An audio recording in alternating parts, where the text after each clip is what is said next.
Hey everyone, so just wanted to do a little health teaching on Ventolin puffers and AeroChambers.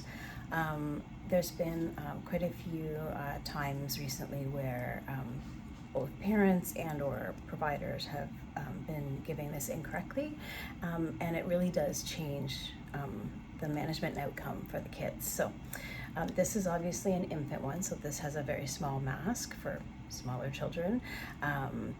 Here where I work, these ones are orange for the infant, pediatric is yellow, and then the adult is blue, and the adult has both a mouthpiece and a mask. So if the adult is able to put their mouth on a mouthpiece and breathe, that's the best one. If they can't, there's an adult mask, and for the kids, we always use the mask one.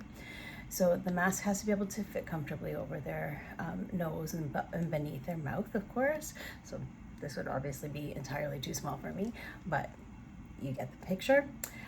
And these are necessary to use the puffer correctly in order to coordinate and get the full dose. Once you have your AeroChamber and you have your puffer, you always want to shake your puffer first. Now this is a tester puffer, so it's empty, so it's not going to make any of the sounds that it would normally make, but that's not the point. So you're going to shake this. I'm going to place it in the base here. You're going to put this firmly against the patient's face. Now often with children you do need to secure the head because they like to turn away, but the good news about this is that if they do turn away, you can place it back because the Ventolin will be suspended in here. So you want to make that good seal, press down once and have them breathe. Typically what I do is I count to 10, so 1, 2, 3, I count out loud, and that way the child knows when I get to 10, I'm going to take the mask off their face, okay? So it makes it just a little bit easier.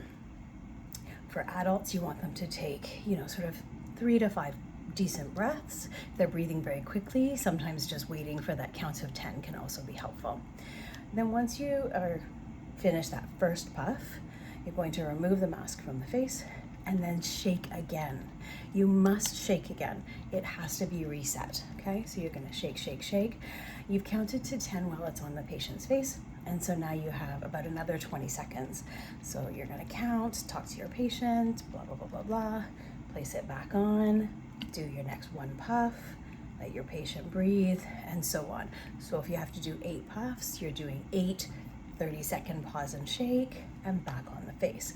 And that's really important because you want to have time in between the puffs. You want to have time for the compressed medication to reset, and it needs to have a good shake. So giving like 8 puffs like this and letting the patient breathe, they are not getting adequate dosing. They are getting partial doses. The only full dose would be that first push. Okay, so really important for proper dosing, for proper care, that you do give it that time, and that you do use the AeroChamber. So yeah, hope that helps.